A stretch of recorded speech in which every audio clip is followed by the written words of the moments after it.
যাচ্ছে। হ্যাঁ, মৌয়াল গাছের মধ্যে উঠেছে এবং মৌচাক থেকে মাছিগুলোকে সরাচ্ছে মধু সংগ্রহ করার জন্য। তো দেখতে থাকুন কিভাবে মৌয়াল মৌচাক থেকে কিভাবে মধু সংগ্রহ করে আপনারা দেখতেছেন, আমরা আপনাদের দেখানোর চেষ্টা করতেছি। প্রথমেই সে ধোয়ার মাধ্যমে মাছিগুলোকে সরাচ্ছে। দেখতেছেন আপনারা লক্ষ লক্ষ মাছি কিন্তু আকাশে উঠতেছে। আপনারা দেখতেছেন পুরো আকাশে মাছিতে ছেয়ে গেছে। তো মৌয়াল প্রাথমিক পর্যায়ে ধোয়া দিয়ে মৌচাক থেকে মাছিগুলোকে দূরে সরিয়ে দেয় এবং পরবর্তীতে মৌচাক থেকে মধু সংগ্রহ করে। দর্শক, আপনারা দেখতেছেন মৌচাক থেকে মৌমাছিগুলো ধীরে ধীরে সরে যাচ্ছে এবং ধোয়ার কুণ্ডলীর মাধ্যমে মাছিগুলোকে দূরে সরিয়ে দেওয়া হচ্ছে।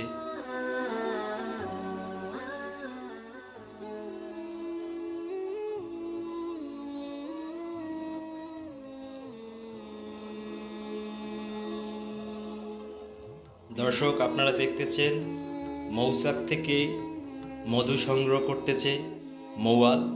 বালতিটি লাগিয়ে দিয়ে মৌচাকের যে অংশে মধু হয় সেই অংশটুকু কেটে নিচ্ছে।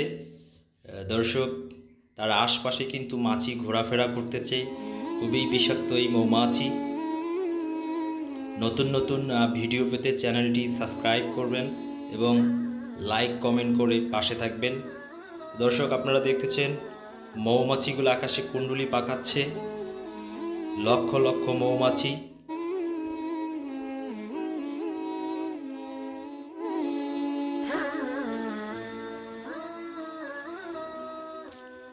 দর্শক, মৌচাক থেকে মধু সংগ্রহ শেষ হয়েছে। এখন মৌয়াল গাছ থেকে নিচে নেমে আসবে এবং আপনাদেরকে দেখাবো কতটুকু মধু মৌয়াল সংগ্রহ করতে পেরেছে।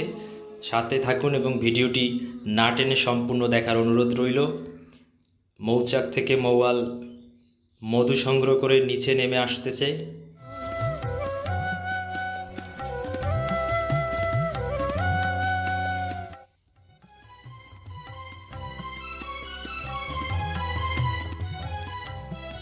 মৌয়াল তার সহযোগীকে মধুর বালতিটি দিয়ে দিয়েছে এবং গাছ বেয়ে নিচে নামতেছে।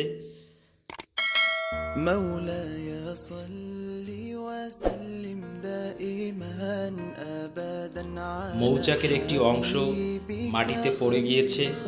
তো আমরা দেখাচ্ছি যে বালতিতে যে মৌচাক থেকে যে মধু সংগ্রহ করা হবে, যে অংশটি কেটে নেওয়া হয়েছে সেই অংশের খণ্ডচিত্র দেখে। এবার মৌয়াল মৌচাক থেকে যে মধু সংগ্রহ করেছে সেই মৌচাক থেকে যে অংশটুকু কেটে নিয়েছে সেগুলোকে চাপ দিয়ে বালতিতে বালতিতে। দর্শক, এই ছিল আজকের ভিডিও। ধন্যবাদ সকলকে।